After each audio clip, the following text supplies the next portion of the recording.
वहीं राष्ट्रपति के द्वारा घोषित एससी व एसटी जातियों के समूह का उप वर्गीकरण करके आरक्षण का लाभ उनमें से कुछ जातियों को दे सकती है। और ऐसा करते समय एससी व एसटी के समूह में बची हुई जातियों को उससे वंचित की निगाह में उन जातियों को अब आरक्षण के अन्य महामहिम राष्ट्रपति के द्वारा, क्योंकि उन जातियों में एससी व सामाजिक तौर पर अन्य जातियों से बेहतर स्तर पर हैं। माननीय सुप्रीम कोर्ट के समक्ष इस उप वर्गीकरण के पक्ष में जोरदारी से दलील रखते समय बीजेपी द्वारा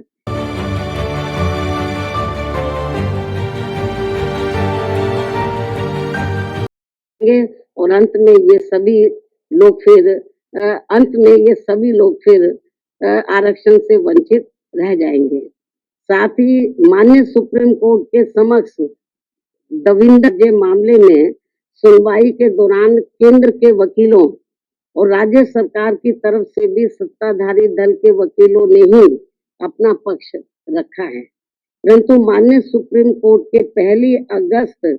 2024 के आए निर्णय के बाद अब तक इन सरकारों ने अपना पक्ष स्पष्ट नहीं किया है, जिससे अनुसूचित जाति और अनुसूचित जनजाति के लोगों चंडीगढ़ में बीजेपी की ओर से उनके वकीलों द्वारा उप वर्गीकरण के पक्ष में तथ्यों को तोड़ मरोड़ कर प्रस्तुत करते हुए बाबा साहब डॉक्टर भीमराव अम्बेडकर द्वारा संविधान सभा में लंबे विचार विमर्श के बाद बनाए गए आरक्षण के सिद्धांतों के साथ छेड़छाड़ करने का कार्य किया गया है, जो कि आरक्षण को पूरी तरह समाप्त करने की मानसिकता के साथ उठाया गया ये गंभीर कदम है। इसने सुप्रीम कोर्ट के 1 अगस्त 2024 के दिए गए निर्णय के बाद अनुसूचित और जनजाति के लोगों के भीतर आपसी द्वेष की भावना बढ़ेगी और समाज में विभाजन की भावना को और अधिक बढ़ावा मिलेगा कि राष्ट्र की एकता और पर करारा प्रहार करने जैसा होगा। जबकि अनुसूचित जाति व जन है, ये केवल भारतीय संविधान के अनुच्छेद 341 व 342 की अधिसूचना के जरिए अस्तित्व में आई है और यह अनुसूचित जातियों व जनजातियों का एक मिश्रण है और एक बार अधिसूचित होने के बाद फिर यह एक समरूप समूह बन जाता है। साथ ही राज्यों के द्वारा ये उप वर्गीकरण अनुच्छेद 341 एवं 342 के तहत राष्ट्रपति जी की अधिसूचना का उल्लंघन होने के साथ साथ ये पूर्ण रूप से असंवैधानिक भी होगा, क्योंकि कोई भी राज्य सरकार राष्ट्रपति की पावर को खत्म नहीं कर सकता है, क्योंकि ये संविधान के अनुच्छेद 341 भाग 2 एवं 342 का उल्लंघन होगा और इससे हमेशा ये खतरा बना रहेगा कि अनुसूचित जाति व जनजाति को दिया जाने वाला आरक्षण कब खत्म हो जाएगा, जबकि अनुसूचित जाति व जनजाति समुदाय के लोगों का वर्गीकरण का एकमात्र मूलभूत आधार सामाजिक गैर बराबरी अर्थात छूत-पात रहा है। ऐतिहासिक तौर पर सामाजिक गैर बराबरी की वजह से ही आरक्षण दिया गया है, तो ऐसे में जाति के आधार पर प्रताड़ना झेलने वाले समुदाय के बीच आरक्षण का बंटवारा करना ये पूर्ण रूप से अनुचित, असंवैधानिक व गलत है, क्योंकि दलितों व आदिवासियों के लिए आरक्षण का उद्देश्य जात पात व छुआछूत की बुराइयों को दूर करना था। साथ ही दिनांक 1 अगस्त 2024 के माननीय सुप्रीम कोर्ट के निर्णय अनुसार अब राज्य सरकारें अनुसूचित जाति व जनजाति का उप वर्गीकरण कर सकते हैं, जो कि असंवैधानिक है एवं उचित नहीं है। इतना ही नहीं बल्कि अनुसूचित जाति एवं जनजाति समुदाय का उप वर्गीकरण जिसे माननीय सुप्रीम कोर्ट ने अनुमति दे दी है, इसे अब राजनीतिक दलों द्वारा राजनीतिक हथियार के रूप में उपयोग किया जाएगा, जहां एक तरफ राजनीतिक दल अपने राजनीतिक उद्देश्यों को पूरा करने के लिए कुछ अनुसूचित जाति व जनजाति वर्गों को हाशिए पर धकेल देंगे और उनके लिए पक्षपात का माहौल बनाकर अपना उद्देश्य पूरा करेंगे, तो वहीं दूसरी तरफ अनुसूचित जाति एवं जनजाति के इस उप वर्गीकरण के कारण काफी पद रिक्त रह जाएंगे और आगे चलकर फिर उन पदों के अनारक्षित श्रेणी में तब्दीली हो जाने की प्रबल संभावनाएं होंगी। अतः जिस मुख्य उद्देश्य के लिए परम पूज्य बाबा साहब डॉक्टर भीमराव अंबेडकर ने संविधान के तहत अनुसूचित जाति एवं जनजाति वर्ग को आरक्षण दिया था, उसे अब एक प्रकार से प्रभावहीन बना दिया जाएगा, अर्थात खत्म कर दिया जाएगा। वैसे भी खासकर बीजेपी, कांग्रेस व समाजवादी पार्टी आदि हमेशा से ही एसटी वर्गों को मिल रहे आरक्षण के विरुद्ध रहे हैं और इसलिए इनके वकीलों ने उप वर्गीकरण की काफी जोरदारी से कोर्ट सामने अपनी दलीलें भी रखी हैं और इसे खत्म करने की सिफारिश में ये पार्टियां हमेशा प्रयासरत रहती हैं। समाजवादी पार्टी ने तो संसद के भीतर ही पदोन्नति में आरक्षण संबंधी बिल को ही बीजेपी और कांग्रेस की मिली भगत से फाड़ दिया था, जिसे आज तक केंद्र सरकार संसद में दोबारा नहीं ला सकी है, जिसकी वजह से माननीय सुप्रीम कोर्ट के नागराज के निर्णय एससी व एसटी कर्मचारियों को पदोन्नति में आरक्षण संबंधी लाभ से वंचित रहना पड़ा है तथा अब इसी प्रकार से इस नए उप वर्गीकरण के पक्ष में दलीलें रखी हैं, जिससे कि मौजूदा चल रहे आरक्षण के विरुद्ध निर्णय आए और ये एनडीए व इंडिया अलायंस की सभी पार्टियों की नीयत ठीक होती और वो एससी व एसटी को मिल रहे आरक्षण में छेड़छाड़ आदि करके उसे खत्म नहीं करना चाहते, तो फिर मेरी इन सभी पार्टियों से ये अपील है कि ये सभी पार्टियां इस विषय पर, इस मुद्दे पर देश के समूचे एससी व एसटी समाज के समक्ष अपने स्पष्ट करें और इसी चल रहे संसद सत्र में संविधान में उचित संशोधन लाकर ये इनको संविधान में उचित संशोधन विधेयक इनको लाना चाहिए और ये सब लाकर इनको संविधान के में इसको शामिल करना चाहिए ताकि फिर भविष्य में कभी भी जो एससी एसटी का आरक्षण है उसके साथ किसी भी प्रकार का कोई छेड़छाड़ आदि ना हो सके। हालांकि ये नौबत नहीं आती यदि इसको बहुत पहले ही संसद द्वारा संविधान की 9वीं सूची में डाल दिया जाता। हमारी पार्टी ने लोकसभा के अंदर भी और राज्यसभा में भी इस मामले को अनेकों बार उठाया, लेकिन इसको टाल दिया गया क्योंकि जब बीजेपी पावर में रहती है वो भी इसको टाल मटोल करती है, इस मामले को कांग्रेस पावर में रहती है तो वो भी इस मामले को टाल मोल कर देती है। इससे स्पष्ट है कि चाहे कांग्रेस हो, बीजेपी हो या अन्य पार्टियां हो, उनकी वीकर सेक्शन के मामले में, खासकर दलितों व आदिवासियों के मामले में अभी इनकी जातिवादी सोच बदली नहीं है। मुझे नहीं लगता है कि ऐसा कुछ ये पार्टियां कर पाएंगी। इसके साथ साथ मेरी इस देश के सभी अनुसूचित जाति व अनुसूचित जनजाति वर्गों के लोगों से ये खास अपील भी है कि इस समय इस निर्णय से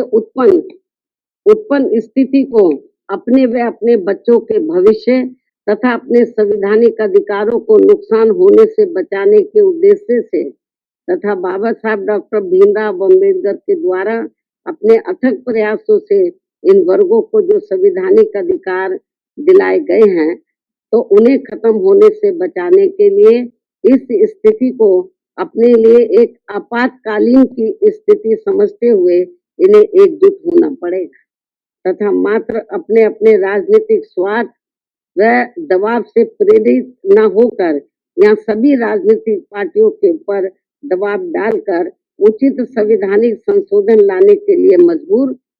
करना पड़ेगा। इस खास अपील के साथ ही अब मैं माननीय सुप्रीम कोर्ट से भी ये पुरजोर अपील करती हूँ कि वह देश में SC व ST वर्गों के हितों में अपने 1 अगस्त सन 2024 के दिए गए फैसले पर खुद ही पुनर्विचार करके इसमें मेरी इन सब बातों को खास ध्यान में रखते हुए जरूरी बदलाव लाए, तब्दीली लाए, वरना इन वर्गों में से आरक्षण के पात्र लोगों को बड़ा भारी नुकसान हो जाएगा। इस खास अपील के साथ ही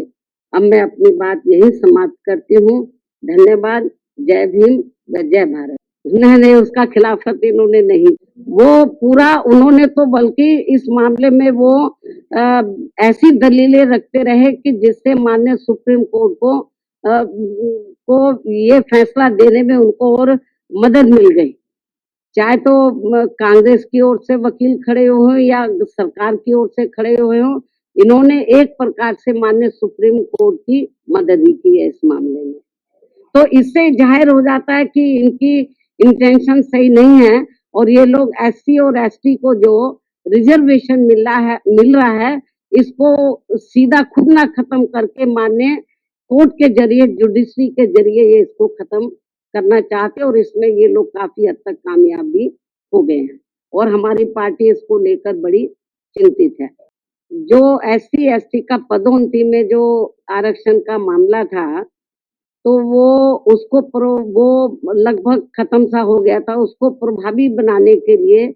हमारी पार्टी ने उस समय सेंटर में कांग्रेस की सरकार थी, उनके ऊपर दबाव बनाया कि आप इसमें संशोधन विधेयक लाइए और पदोन्नति में आरक्षण को पुनः प्रभावशाली बनाया जाए। जब ये बिल लाया गया तो कांग्रेस नहीं चाहती थी कि SC ST वर्गों के कर्मचारियों को पदोन्नति में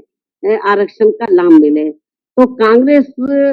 उस समय पावर में थी, तो कांग्रेस और बीजेपी खुद ना आगे आकर उन्होंने समाजवादी पार्टी के जो सांसद है उनको आगे किया और उनकी मिली भगत से उन्होंने इस बिल को फाड़ा और इस बिल को पास नहीं होने दिया और अभी तक ये बिल पास नहीं हुआ है। नहीं, अभी आंदोलन मैं आपको जो बताया ना कि हम लोग तो बीजेपी कांग्रेस को ही कोस सकते हैं क्योंकि इनके वकीलों को सही पैरवी करनी चाहिए थी, सरकार को सही पैरवी करनी चाहिए थी। हमने माननीय सुप्रीम कोर्ट से मीडिया के माध्यम से हमने उनसे अपील की है आज कि वो अपने इस फैसले पर पुनर्विचार करें, इस फैसले को बदले, वरना इस देश में जो करोड़ों दलित और आदिवासी समाज के लोग हैं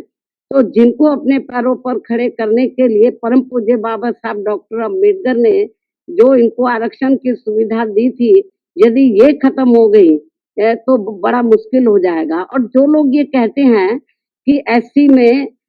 या ST में जो जातियां मजबूत अब हर मामले में आर्थिक तौर पर मजबूत हो गई हैं, तो उसमें से मैं समझती हूँ मुश्किल से 10 या 11% लोग ही मजबूत हो गए होंगे, बाकी 90% लोगों की हालत तो बहुत ज्यादा खराब है। लेकिन माननीय सुप्रीम कोर्ट के इस फैसले से जो लगभग 90% लोग जिनको अभी आरक्षण की जरूरत है तो वो तो और ज्यादा पिछड़ जाएंगे, उनको ये आरक्षण अब मिलेगा नहीं इस निर्णय के अनुसार। यदि उन जातियों को निकाल दिया जाएगा, बहुत बुरा हुआ है ये। और केंद्र और जबकि बीजेपी को चाहिए, वो अपने आप को कहते हैं कि हम SC ST समाज के हिमायती हितैषी हैं, उनको चाहिए पहली बात तो इस केस की पैरवी उनको सही तरीके से करनी चाहिए थी, उन्होंने नहीं की। कांग्रेस ने बेबी ढुलमुल रवैया अपनाया। मेरी बात सुनो, जो जाटव से मिलती जुलती जो और जातियां हैं, यदि उनमें से कुछ लोग आर्थिक तौर पर मजबूत हो भी गए हैं, पूरा समाज तो नहीं हुआ है। हम ये नहीं कहते कि जो मजबूत हो गए हैं आप क्रीमी लेयर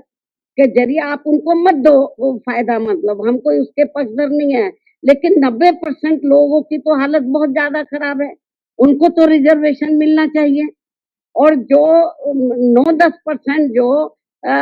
जाटव या इससे मिलती जुलती जातियों की स्थिति, आर्थिक स्थिति सुधर भी गई है, लेकिन समाज में तो आज भी जातिवादी लोग उनको पुराने नजरिए से देखते हैं, जात पात तरीके से देखते हैं, इसलिए अभी इन सबको नहीं, अभी ये तो माननीय सुप्रीम कोर्ट को बताना चाहिए था ना,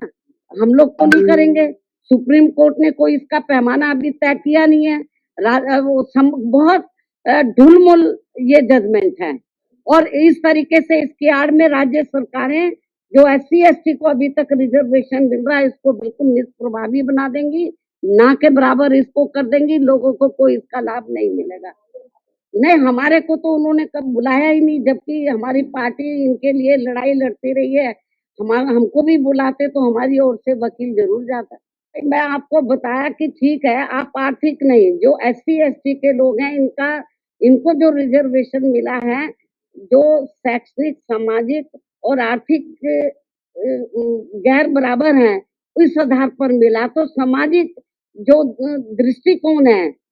इन वर्गों के मामले में वो अभी लोगों का बदला नहीं है, इसलिए इनको अभी रिजर्वेशन मिलना बहुत जरूरी है।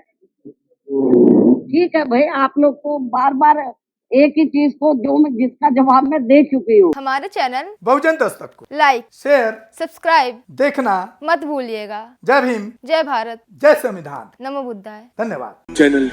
आर्थिक समस्या से गुजर रहा है। अगर आप बहुजन समाज में बाबा साहेब अम्बेडकर और तथागत बुद्ध की विचारधारा को अधिक से अधिक लोगों तक पहुंचाना चाहते हैं तो हमें आर्थिक सहयोग प्रदान करें, ताकि हम अपने चैनल के माध्यम से देश विदेश में समता, बंधुता, एकता और संवैधानिक अधिकारों को ज्यादा से ज्यादा लोगों तक पहुंचा सकें। आप अपनी सहायता राशि नीचे लिखे खाते में जमा करा सकते हैं। खाता धारक गौतम रत्ना, खाता संख्या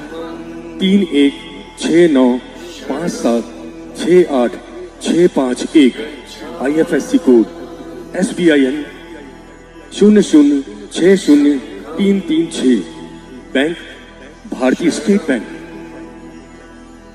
आप हमारे बैंक खाते का विवरण स्क्रीन पर भी देख सकते हैं। जय भीम, जय भीम। मैं गौतम रत्ना आपका बहुजन फिल्म प्रोडक्शन में स्वागत करता हूं और आप हमारे प्रोडक्शन हाउस के अंदर अपना कैरियर बना सकते हैं एज ए फिल्म डायरेक्टर,